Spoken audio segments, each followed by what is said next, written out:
Hello and welcome to my channel, or welcome back to my channel. My name is Jay and this is a web of classic tales. If you're enjoying the videos, please like, subscribe, share, and comment. If you want notifications every single time a new video is uploaded, please click on the little bell icon. Today we will continue reading Jane Austen's Sense and Sensibility.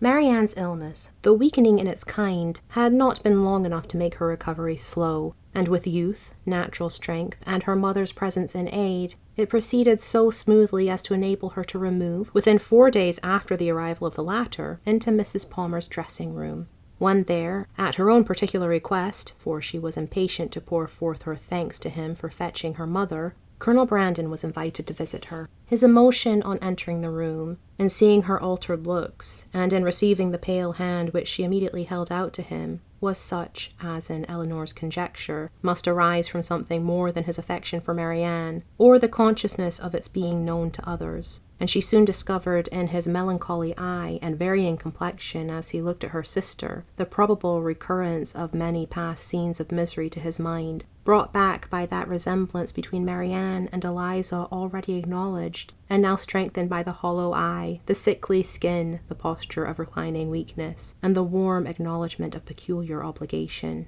Mrs. Dashwood, not less watchful of what passed than her daughter, but with a mind very differently influenced, and therefore watching to very different effect, saw nothing in the Colonel's behaviour but what arose from the most simple and self-evident sensations, while in the actions and words of Maryanne she persuaded herself to think that something more than gratitude already dawned.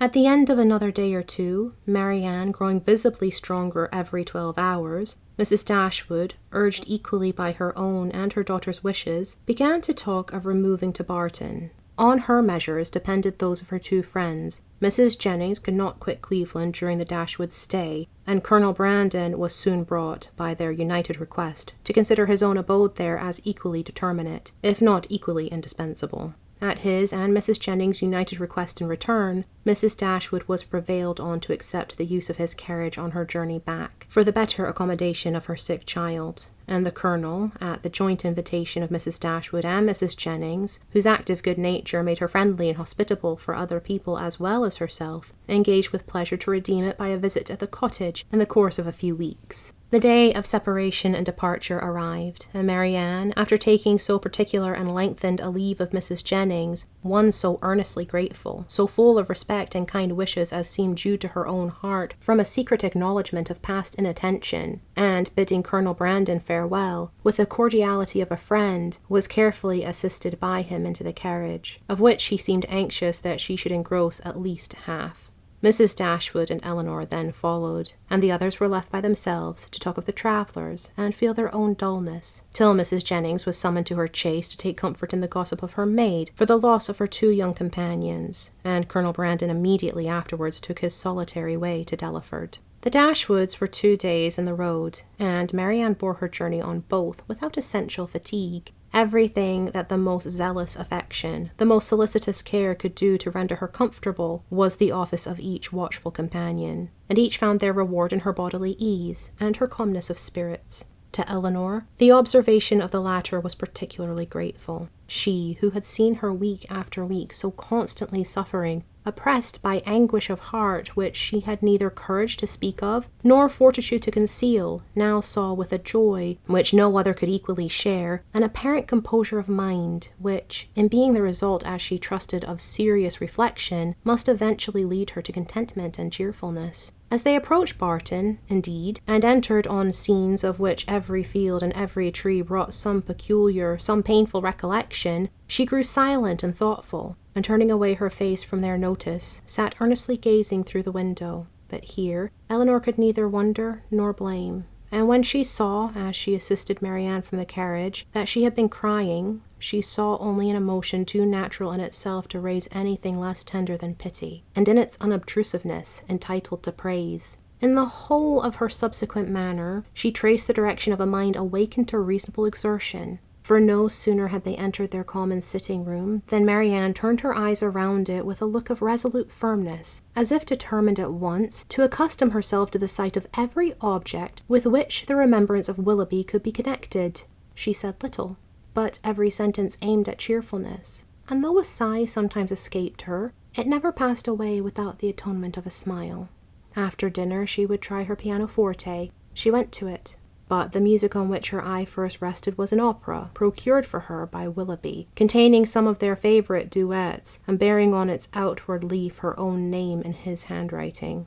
That would not do. She shook her head, put the music aside, and after running over the keys for a minute, complained of feebleness in her fingers and closed the instrument again, declaring, however, with firmness as she did so, that she should in future practice much. The next morning produced no abatement in these happy symptoms. On the contrary, with the mind and body alike strengthened by rest, she looked and spoke with more genuine spirit, anticipating the pleasure of Margaret's return, and talking of the dear family party which would then be restored, of their mutual pursuits and cheerful society, as the only happiness worth a wish. "When the weather is settled, and I have recovered my strength," said she, "we will take long walks together every day. We will walk to the farm at the edge of the down, and see how the children go on. We will walk to Sir John's new plantations at Barton Cross, and the Abbey land, and we will often go the old ruins of the Priory, and try to trace its foundations as far as we are told they once reached. I know we shall be happy. I know the summer will pass happily away. I mean never to be later in rising than 6, and from that time till dinner I shall divide every moment between music and reading. I have formed my plan, and am determined to enter on a course of serious study. Our own library is too well known to me to be resorted to for anything beyond mere amusement, but there are many works well worth reading at the park, and there are others of more modern production which I know I can borrow of Colonel Brandon. By reading only 6 hours a day, I shall gain in the course of a 12-month a great deal of instruction which I now feel myself to want." Elinor honoured her for a plan which originated so nobly as this, though smiling to see the same eager fancy, which had been leading her to the extreme of languid indolence and selfish repining, now at work in introducing excess into a scheme of such rational employment and virtuous self-control. Her smile, however, changed to a sigh when she remembered that promise to Willoughby was yet unfulfilled, and feared she had that to communicate which might again unsettle the mind of Maryanne, and ruin, at least for a time, this fair prospect of busy tranquillity. Willing, therefore, to delay the evil hour, she resolved to wait till her sister's health was more secure before she appointed it. But the resolution was made only to be broken. Maryanne had been 2 or 3 days at home, before the weather was fine enough for an invalid like herself to venture out. But at last a soft, genial morning appeared, such as might tempt the daughter's wishes and the mother's confidence, and Maryanne, leaning on Elinor's arm, was authorized to walk as long as she could without fatigue in the lane before the house. The sisters set out at a pace, slow as the feebleness of Maryanne, and an exercise hitherto untried since her illness required, and they had advanced only so far beyond the house as to admit a full view of the hill, the important hill behind, when pausing with her eyes turned towards it, Maryanne calmly said, "There, exactly there," pointing with one hand, "on that projecting mound, there I fell, and there I first saw Willoughby." Her voice sunk with the word, but presently, reviving, she added, "I am thankful to find that I can look with so little pain on the spot. Shall we ever talk on that subject, Elinor?" Hesitatingly it was said. "Or will it be wrong? I can talk of it now, I hope, as I ought to do." Elinor tenderly invited her to be open. "As for regret," said Maryanne, "I have done with that, as far as he is concerned. I do not mean to talk to you of what my feelings have been for him, but what they are now. At present, if I could be satisfied on one point, if I could be allowed to think that he was not always acting a part, not always deceiving me, but above all, if I could be assured that he never was so very wicked as my fears have sometimes fancied him, since the story of that unfortunate girl—" She stopped. Elinor joyfully treasured her words as she answered, "If you could be assured of that, you think you could be easy? Yes. My peace of mind is doubly involved in it. For not only is it horrible to suspect a person, who has been what he has been to me, of such designs, but what must it make me appear to myself? What, in a situation like mine, but a most shamefully unguarded affection could expose me to?" "How then," asked her sister, "would you account for his behaviour?" "I would suppose him— oh, how gladly would I suppose him only fickle, very, very fickle." Elinor said no more. She was debating within herself on the eligibility of beginning her story directly, or postponing it till Maryanne were in stronger health, and they crept on for a few minutes in silence. I'm not wishing him too much good, said Marrianne at last with a sigh. When I wish his secret reflections may be no more unpleasant than my own, he will suffer enough in them. Do you compare your conduct with his? No, I compare it with what it ought to have been. I compare it with yours. Our situations have borne little resemblance.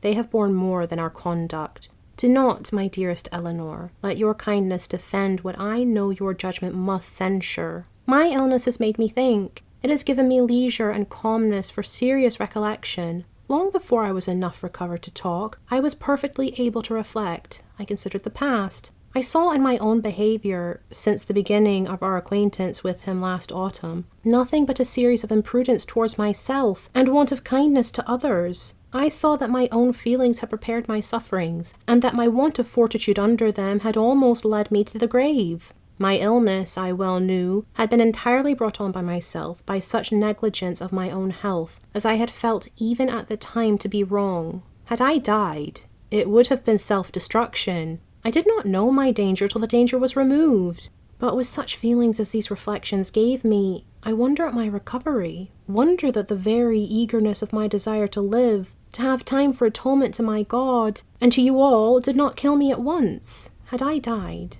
in what peculiar misery should I have left you, my nurse, my friend, my sister? You, who had seen all the fretful selfishness of my latter days, who had known all the murmurings of my heart. How should I have lived in your remembrance? My mother, too. How could you have consoled her? I cannot express my own abhorrence of myself. Whenever I looked towards the past, I saw some duty neglected, or some failing indulged. Everybody seemed injured by me. The kindness, the unceasing kindness of Mrs. Jennings, I had repaid with ungrateful contempt. To the Middletons, to the Palmers, the Steeles, to every common acquaintance even, I had been insolent and unjust. With a heart hardened against their merits, and a temper irritated by their very attention. To John, to Fanny, yes, even to them, little as they deserve, I had given less than their due. But you, above all, above my mother, had been wronged by me. I, and only I, knew your heart and its sorrows, yet to what did it influence me? Not to any compassion that could benefit you or myself. Your example was before me, but to what avail? Was I more considerate of you in your comfort? Did I imitate your forbearance, or lessen your restraints, by taking any part in those offices of general complaisance or particular gratitude which you had hitherto been left to discharge alone? No, not less when I knew you to be unhappy than when I had believed you at ease did I turn away from every exertion of duty or friendship, scarcely allowing sorrow to exist but with me, regretting only that heart which had deserted and wronged me, and leaving you, for whom I professed an unbounded affection, to be miserable for my sake. Here ceased the rapid flow of her self-reproving spirit, and Eleanor, impatient to soothe, though too honest to flatter, gave her instantly that praise and support which her frankness and her contrition so well deserved. Marrianne pressed her hand and replied, "You are very good. The future must be my proof. I have laid down my plan, and if I am capable of adhering to it, my feelings shall be governed and my temper improved. They shall no longer worry others, nor torture myself. I shall now live solely for my family.